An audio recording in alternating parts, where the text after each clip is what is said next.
Have you ever felt, in the middle of a busy day, a sudden tightness in your chest or an inexplicable urge to fall silent and pray? Many times we dismiss these moments as mere mood swings, but Saint Teresa of Avila, the mystic who explored the mansions of the interior castle, teaches us that the invisible world is more real than the ground we walk on.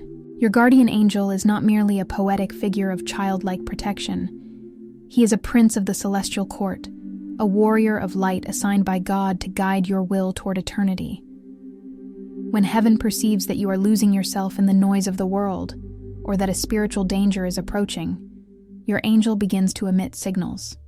He demands your attention not out of neediness, but out of salvific urgency. Today, under the light of Teresian doctrine and the Catholic faith, we will unveil the 3 secret signs that indicate your heavenly companion is knocking at the door of your soul, asking for an immediate response. The Catholic Church clearly affirms in the Catechism that from the beginning until death, human life is surrounded by the protection and intercession of angels.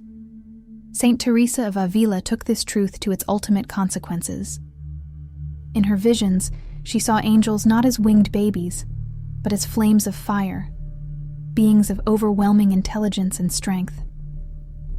The first step to recognizing the signs is to believe in the dignity of this friendship. Your angel knows the weaknesses of your temperament and the virtues you have not yet cultivated. He is in constant adoration before the face of the Father, but his mission is to keep your crystal, your soul, turned toward the light of God. Have you ever stopped to consider that at this very moment, an immortal intelligence is watching over you, reading your thoughts, and interceding for your salvation? This is not a metaphor. This is Catholic doctrine confirmed by centuries of mystical testimony. The relationship between you and your guardian angel is not automatic or mechanical. It requires your cooperation, your awareness, your free response. Teresa wrote in her autobiography that many souls live their entire lives ignoring the presence of their celestial companion, treating him like a distant concept rather than a living reality. But when the soul begins to awaken to this truth, when it begins to invoke its angel with reverence and gratitude, something profound shifts in the spiritual atmosphere. The demons flee, clarity increases, temptations lose their power. Your angel has been waiting for this awakening since the day you were born. He knows the exact moment when God plans to speak to your heart, and he prepares the path. When you feel that sudden impulse to stop what you are doing and enter into silence, it is not a coincidence. It is your angel pulling at your sleeve, reminding you that you were made for the infinite. But how do you recognize when your angel is truly speaking, versus when it is merely your own imagination or emotional fluctuation? Saint Teresa provides us with concrete criteria, drawn from her own experience, and confirmed by the spiritual directors who guided her. The first criterion is peace. When your angel speaks, even if the message is corrective or urgent, there is an underlying peace that accompanies it. The devil, by contrast, brings agitation, confusion, and despair. The second criterion is alignment with church teaching. Your angel will never contradict Catholic doctrine or lead you away from the sacraments. The third criterion is humility. Authentic angelic communications always leave the soul more humble, more dependent on God, more aware of its own smallness. If a supposed spiritual experience inflates your ego or makes you feel spiritually superior to others, it is not from your angel. These 3 criteria, peace, orthodoxy, and humility, are your safeguards. Keep them close as we explore the 3 secret signs. The first secret sign that your guardian angel is demanding attention is a sudden dissatisfaction with the things that previously gave you pleasure. Saint Teresa explains that when the soul begins to drift away from the center of the castle, where God dwells, to get lost in the outer courtyards of vanity, the guardian angel provokes a holy sadness.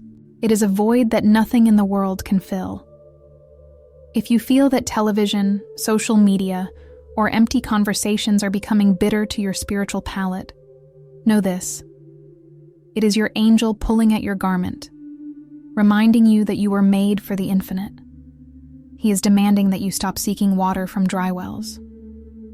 This is not depression. This is not pessimism.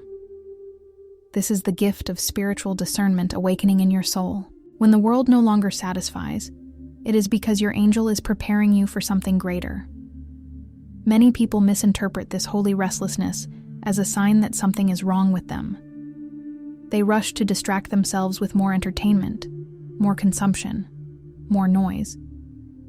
But Saint Teresa would say, stop running. Sit with the discomfort. Ask yourself what your soul is truly hungering for. The answer is always the same: God. Your angel knows this, and he will use every means at his disposal to turn your attention away from the fleeting and toward the eternal. He will make your favorite sins taste like ash. He will make your comfortable routines feel suddenly hollow. He will disturb your peace in worldly things, so that you might find true peace in God alone. This is an act of love, not punishment. Have you noticed lately that the things you used to enjoy now leave you empty? That is not a crisis. That is an invitation. Your angel is calling you deeper. The second secret sign is providential interruptions. Many times your angel speaks through circumstances. You know that delay that irritated you, that meeting that did not happen, or that coincidence that changed your route. Saint Teresa narrates in her writings about the Foundations how, on several occasions, she was prevented from following paths that would prove dangerous. When your angel demands attention, he breaks your routine. If something is blocking your plans today, do not complain. Fall silent and ask interiorly, Holy Angel, what do you want to tell me with this silence? He may be preventing you from entering an occasion of sin or protecting your peace from an attack you do not yet see. These interruptions are not random. They are surgical interventions from heaven. Think about the last time something completely unexpected derailed your day. Perhaps you missed your bus and were forced to wait. Perhaps a friend canceled plans at the last minute. Perhaps you felt an inexplicable reluctance to attend an event you had been planning for weeks. In that moment, you probably felt frustrated or disappointed. But what if that interruption saved you from something you could not see? What if your angel, seeing the future that God has revealed to him, stepped in to redirect your steps? Saint Teresa lived this reality constantly. She writes of journeys that were inexplicably delayed, only for her to discover later that the road she would have taken was flooded or dangerous. She writes of conversations she was prevented from having, only to learn later that the person she would have spoken to was planning to deceive her. Your angel operates in the same way today. He sees what you cannot see. He knows what you do not know, and he will move heaven and earth to keep you on the path God has laid out for you. But here is the difficult part. These interruptions require trust. They require you to surrender your need for control and accept that God's plan is wiser than yours. When your carefully organized day falls apart, when your intentions are thwarted by circumstances beyond your control, you have a choice. You can rage against the disruption, or you can pause and ask, what is my angel trying to show me? This is the posture of a mature soul, a soul that has learned to see God's hand in everything, even in the inconveniences. Saint Teresa would tell you, when your plans are interrupted, do not immediately try to force them back on track. Wait. Listen. Pray. Your angel may be giving you a gift wrapped in frustration. Unwrap it with gratitude, and you will find the wisdom of heaven hidden inside. The third secret sign is the sudden memory of eternity. This is the most subtle and mystical sign. It is when, out of nowhere, the image of a person who has already died appears in your mind. The thought about your own final judgment, or an immense longing for heaven. Saint Teresa called these moments subtle touches of grace. Your guardian angel, who sees your life from the perspective of eternity, breathes these truths into your intellect to awaken you from spiritual drowsiness. If you thought about death or the urgency of confession today, it was not by chance. It is your angel shouting, "Time is short. Focus on what does not pass." These moments are rare and precious. Do not ignore them. They are windows into the reality that awaits us all. Modern culture trains us to avoid thinking about death. We are taught to distract ourselves, to to stay busy, to fill every moment with noise so that we never have to face the ultimate questions. But your angel will not allow you to sleepwalk into eternity. He will jolt you awake with a sudden thought, a fleeting image, a memory that refuses to be suppressed. Perhaps it is the face of a grandparent who has passed away. Perhaps it is a flash of awareness that your own time on earth is limited. Perhaps it is a deep, wordless conviction that there is more to existence than what you can see and touch. These are not morbid thoughts. They are salvific graces. Your angel is reminding you that this world is not your home, that you are a pilgrim passing through, that every choice you make has eternal consequences. How do you respond to these reminders?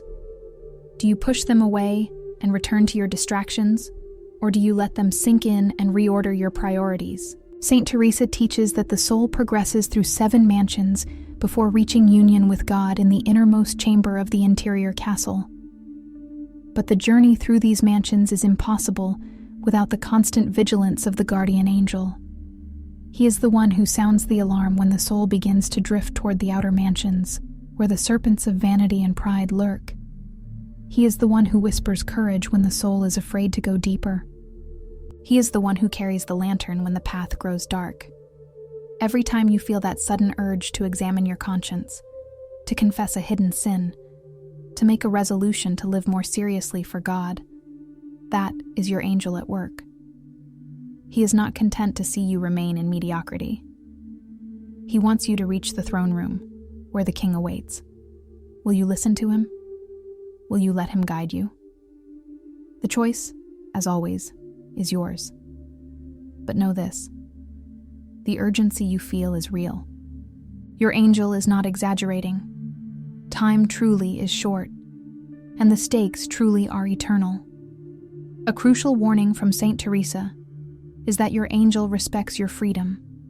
He signals, he insists, he demands through interior movements, but he never breaks down the door. Teresa taught that the devil makes a lot of noise to distract us, while the angel speaks in the fine silence. If you do not cultivate moments of quietude, the signals from your angel will be buried under the screams of your ego. The attention your angel demands is, in reality, a request for you to retake governance of your own will and surrender it to God. This is the paradox of freedom.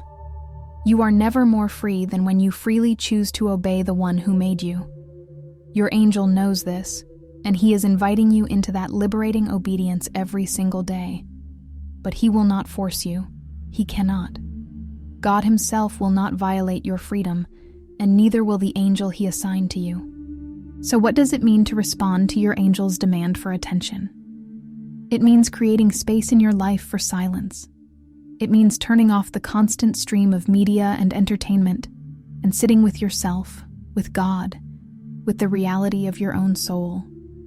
It means learning to distinguish between the voice of your angel and the voice of your own desires, fears, and wounds. This takes practice. This takes discipline. This takes humility. Saint Teresa recommends what she calls determined determination. It is not enough to have good intentions or vague spiritual aspirations. You must make concrete decisions and stick to them. Decide to greet your angel every morning when you wake up. Decide to invoke his protection before you leave your house. Decide to ask for his guidance before making important decisions. These small acts of acknowledgement create a relationship, and that relationship opens the channel through which your angel can communicate more clearly. Teresa also recommends the use of sacramentals, especially holy water. She writes that holy water cleanses the spiritual atmosphere and allows the voice of the angel to resound with greater clarity. When you use a sacramental with faith, you are saying to your angel, "I accept your help. I place myself under your guard." This is not superstition. This is cooperating with the means of grace that God has provided through his church. Every time you bless yourself with holy water, every time you wear a blessed medal, every time you keep a crucifix in your home, you are creating an environment where the demonic has less power and the angelic has more freedom to operate. Your angel rejoices when you take these small steps of faith. They show him that you are serious, that you are not just playing at spirituality, but that you truly want to live in communion with heaven. In the journey through the mansions of the soul, your guardian angel acts as a guide who carries the lantern. He knows which areas of your heart are still in darkness and need healing. When he demands your attention, it is often because he wants to lead you to a deeper mansion, a more serious life of prayer. He knows that without prayer, the castle of your soul becomes vulnerable to poisonous beasts, the vices that slither into unguarded hearts. Attending to the call of your angel today is ensuring the security of your spiritual house tomorrow. This is not about fear. This is about wisdom. This is about recognizing that you have an enemy who wants to destroy you, and you have a defender who is infinitely more powerful. Which voice will you listen to? The voice that flatters and seduces, or the voice that warns and protects? Consider for a moment the spiritual landscape of your life right now. Are there areas where you feel particularly vulnerable to temptation? Are there sins you keep returning to despite your resolutions? Are there relationships or situations that consistently pull you away from God? Your angel sees all of this with perfect clarity. He knows exactly where the enemy is planning his next attack, and he is trying to warn you. But you have to be listening. You have to be attentive. You have to create the conditions where his voice can be heard above the noise of your appetites and anxieties. This is why the saints all emphasized the same practices: daily prayer, regular examination of conscience, frequent confession, devotion to the Eucharist. These are not arbitrary rules. They are the architecture of a soul that is awake, a soul that can hear when its angel speaks. The fact that you are reading or listening to these words right now may already be the definitive sign that your guardian angel is acting. He moved the threads of providence to bring this teaching to you. The practical application is simple. Do not let this day end without a moment of absolute silence. Go to your room, close the door, and say, "Holy angel of my guard, I hear you. Forgive my distraction and guide me along the path of Saint Teresa toward the will of the Father." Remember, your angel does not just want to protect you from physical accidents. He wants to protect you from the greatest of all losses, the loss of friendship with God. Be humble enough to listen, because whoever walks with angels never stumbles in the darkness. This is not optional advice. This is an urgent call from heaven, delivered through your angel, who even now is standing beside you, waiting for your response. How will you answer? Will you brush this off as interesting but ultimately impractical, or will you take action? Will you continue to live as though you are alone in this world, or will you begin to live in awareness of the invisible companion who has never left your side? Your angel is not asking for perfection. He is asking for attention. He is asking for cooperation. He is asking for trust. Give him these things, and watch what God does in your life. Ignore him, and you will continue to stumble through the spiritual fog, vulnerable to every trap the enemy sets. The choice is yours. But make no mistake, the call is real, the urgency is genuine, and the consequences are eternal. Your angel is demanding your attention today, because today is the day of salvation. Do not wait for tomorrow. Tomorrow is never guaranteed. Respond now, while the grace is being offered. Respond now, while your angel is speaking. Respond now and step into the adventure of a life lived in conscious partnership with heaven.